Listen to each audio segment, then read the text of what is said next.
Ketemu lagi di Hot Room, ini segmen terakhir ya. Oke, Ibu Mariana, ada 2 pertanyaan, tolong dijawab singkat. Saya punya aspri hampir 100 wanita cantik. Apakah itu termasuk pelecehan atau termasuk KDRT non fisik terhadap istri saya? Bisa kalau merasa sakit hati secara psikis. Ya, Pak Agus dari pengacara saya nanti. Ibu Lisda, apakah Ibu setuju agar kasih kebetulan ini kan kasus viral. Ya. Apakah Ibu sebagai wakil rakyat setuju pergunakan hak daripada kepolisian karena ini adalah delik biasa bukan delik aduan? Ya, pelaku KDRT itu adalah contoh buruk bagi masyarakat, Bang. Ya. Dan dengan speak up itulah, insya Allah itu yang bisa nantinya menghentikan KDRT itu. Harus dilanjutkan dulu hukumnya. Kalau nanti urusan mau berdamai dan lain-lain itu lain lagi, Bang. Oke, Ibu Nurma, apa pesan Ibu dari pihak kepolisian untuk kasus KDRT ini? Ya, kalau dari kita yang jelas kita sudah melakukan prosedur yang ada. Kita sudah semua kita jalanin semua, Bang. Dari menerima laporan, kemudian kita mengumpulkan barang bukti, kemudian memeriksa saksi-saksi, kemudian dari penyelidikan menjadi penyidikan, kemudian menetapkan seseorang. Demikian, Bang. Terima kasih. Ibu Diah, sebagai wanita dan juga sebagai wakil rakyat, apakah Anda setuju dengan sikap Lesti yang begitu saja mencabut setelah polisi bekerja keras? Satu, sikap Lesti adalah melakukan tindakan hukum ya. Dia melaporkan kasusnya ke dalam proses hukum dan hukum berjalan. Dan penderitaan Lesti ini mungkin juga banyak dialami oleh perempuan Indonesia. Kekerasan itu tidak bisa dibenarkan, termasuk juga terhadap istri sendiri. Pak Agus, ya. Anda sebagai ahli hukum pidana. Saya kira untuk menahan itu kan hak subjektif dari penyidik. Ya. Penyidik mempunyai kewenangan untuk melakukan penahanan terhadap yang bersangkutan. Pertama, yang kedua, pencabutan laporan dari Lesti tidak menyebabkan proses hukum menjadi berhenti. Karena tetap berjalan terus. Oh, kan orang awam kan bilang, kan udah berdamai, keadilan di negeri ini, gimana? Oke. Pertama, karena deliknya ini adalah delik biasa. Arti delik biasa. Delik biasa, kalau proses dicabut, hukum, tetap kepolisian berhak meneruskan.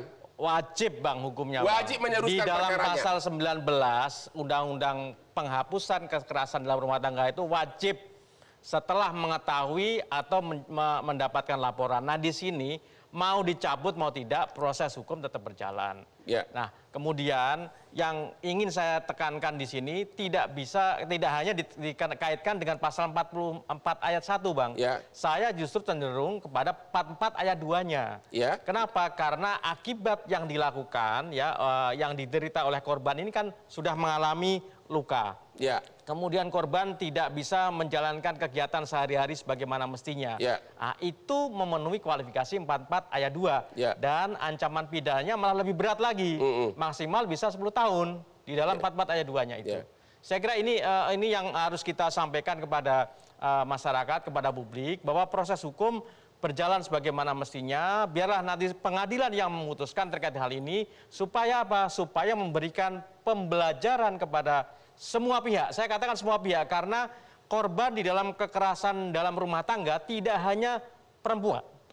Laki-laki maupun anak pun juga bisa menjadi korban. Apakah alasan sekarang ini kan ada polisi dari Kapolri menerapkan restoratif justice. Apakah alasan itu bisa dipakai untuk menyampingkan pasal 4 ayat 1 ayat 2 delik biasa begitu aja dihentikan? Saya cenderung itu dijadikan sebagai pertimbangan untuk meringankan hukuman saja. Begitu. Tidak menghentikan proses hukumnya. Menurut saya demikian. Oke, Ibu Diah, sekali lagi pertanyaannya. Apakah edukasi KDRT ini perlu dimasukkan nggak dalam kurikulum pendidikan sekolah?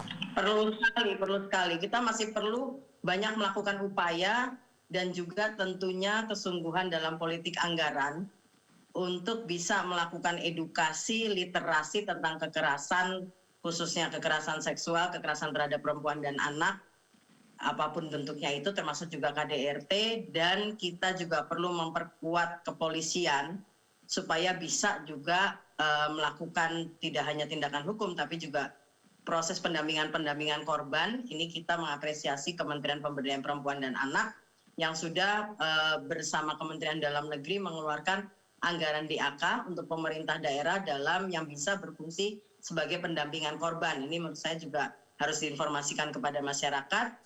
Dan masih banyak perempuan-perempuan Indonesia yang mengalami tindak kekerasan, membutuhkan support dari kita semua untuk berjuang mendapatkan rasa keadilan di dalam hukum. Terima kasih Ibu Dia, terima kasih. Mariana setuju dengan pendapat Ibu Dia? Perlu ada pendidikan kurikulum KDRT? Kurikulum bagaimana rumah tangga itu sakinah, mawaddah, warahmah, artinya tidak ada KDRT di dalamnya. Setuju juga dengan Ibu Dia? Setuju. Ya. Oke, Ibu Lisda, di dalam salah satu jenis KDRT adalah menelantarkan istri dan anak. Itu termasuk juga tindak pidana. Padahal itu terjadi sangat banyak di Indonesia.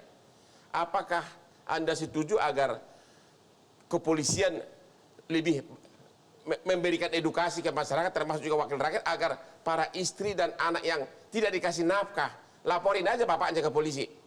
Ya, tentu kami mendorong itu. Dan Ya. sekarang ini di DPR juga sedang ada usulan untuk rancangan undang-undang kesejahteraan ibu dan anak. Ya. Dan salah satu bagian yang sering disebut adalah yang seperti Bang Hotman sampaikan tadi.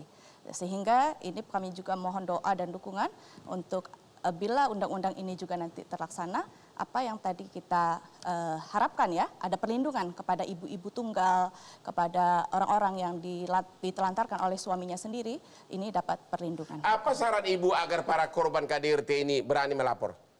Ya tentu saja perlu dukungan moral, baik itu dari masyarakat, dari keluarga, maupun juga dari pihak hukum. Ibu Mariana, apa saran Ibu agar para korban ini berani melapor?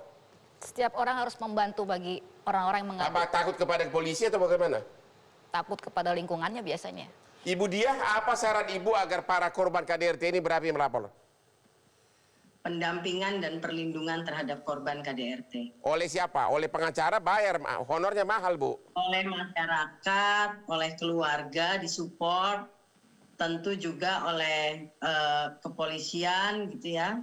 Kita harus membangun satu budaya hukum yang membuat para korban KDRT nyaman, merasa terlindungi dalam memproses kasus hukumnya, tidak merasa terintimidasi, tertekan, dan bingung gitu loh. Terima kasih Ibu Dia, terima kasih Ibu Dia.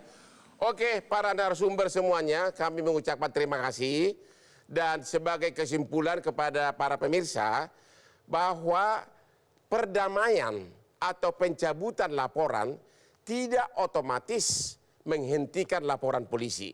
Karena di dalam undang-undang secara formal diatur ada dua jenis laporan polisi, yaitu laporan polisi biasa yang walaupun dicabut, polisi tetap berhak meneruskan penyelidikan bahkan membawa ke pengadilan, atau laporan polisi bersifat delik aduan.